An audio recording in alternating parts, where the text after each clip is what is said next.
Good morning, Mavericks. Today is Monday, October 25th. I'm Jaden with your MAVision News. DECA will be hosting a pumpkin carve social in room 116 after school on Wednesday, October 27th. Bring $5 and carve a pumpkin with DECA. Do not need to be a member to participate. There is an opportunity to take credit by exam for Spanish 1, 2, and 3 and Vietnamese 1 and 2. Please apply for the exam before October 25th. You can pick up an application in the counselor's office. Seniors, volunteer due dates are coming up. If you want to be qualified for community service graduation court, you will need to log 100 hours before March 11, 2022. To be qualified for Vanguard Community Service Award, log in 100 hours and turn it in before January 7, 2022. Lady Maverick Soccer Program will be having tryouts starting on Monday, November 29th after school. Tryouts will be Monday through Wednesday. Please make sure you have your physical and rank 1 paperwork turned in to the trainers before coming out to tryouts. Join the Mighty Maverick Student Council and take in the pledge to be drug, alcohol, and vape-free during Red Ribbon Week from October 25th to October 29th. Theme days are below. There will also be free candy and Red Ribbon pins in the dining hall for any staff who take the pledge. Check out this book in the library.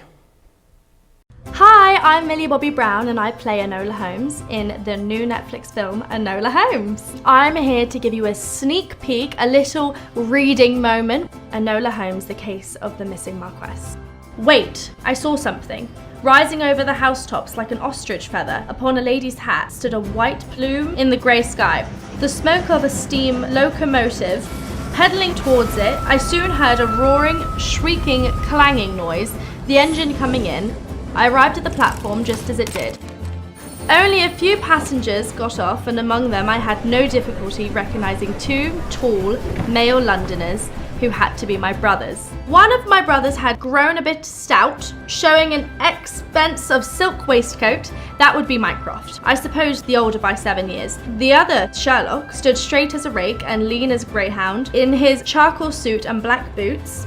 Swinging their walking sticks, they turned their heads from side to side looking for something, but their scrutiny passed right over me. Meanwhile, everyone on the platform stole glances at them.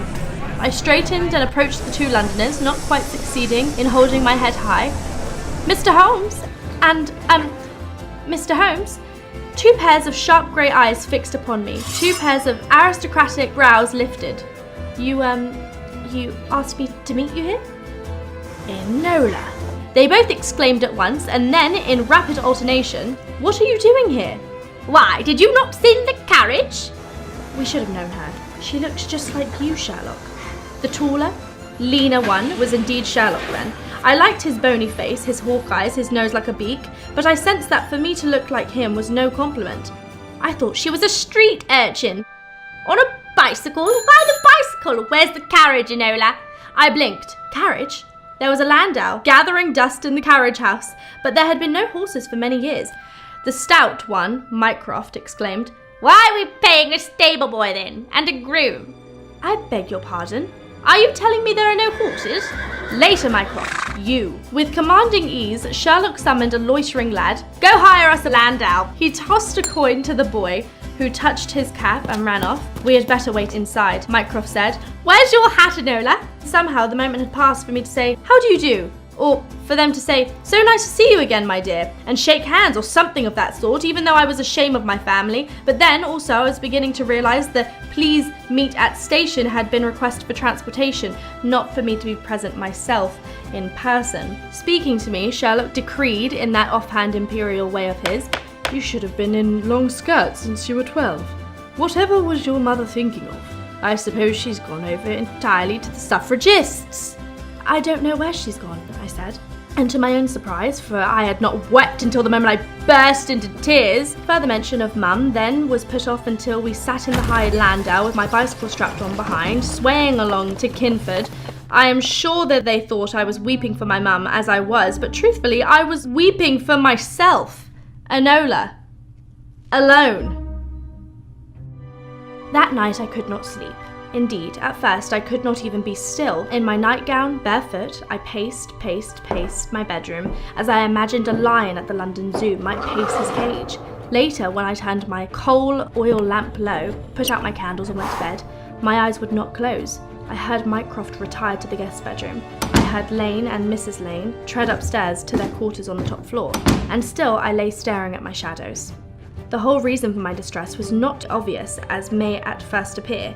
It was Mycroft who had me angry, but it was my changing thoughts about my mother that made me upset, almost queasy. It feels very queer to think of one's mother as a person like oneself, not just mum. She had been weak as well as strong. She had felt trapped, as I did. She had felt the injustice of her situation just as keenly. She had been forced to obey, as I would be forced to obey. She wanted to rebel, as desperately yearned to rebel, without knowing how I would ever or could. But in the end, she managed it. Glorious rebellion. Confound her, why had she not taken me with her? Kicking off her covers to lunge out of bed, I turned up the oil lamp, stalked to my desk. Its border of stenciled flowers did not cheer me now. Seized paper and pencil from my drawing kit and drew a furious picture of my mother, all wrinkles and jowls with her mouth, a thin line going off in her 3 stories in a basement hat and her turkey-back jacket, flourishing her umbrella like a sword, while the train of her ridiculous bustle trailed behind her. Why had she not taken me into her confidence? Why had she left me behind? Oh, very well, I could understand, however painfully, that she had not wanted to trust a young girl with her secret. But why had she not at least offered me some message of explanation? And why, oh why, had she chosen to leave me on my birthday? Mum never in her life took a stitch without thread. She must have had a reason. But what could it be?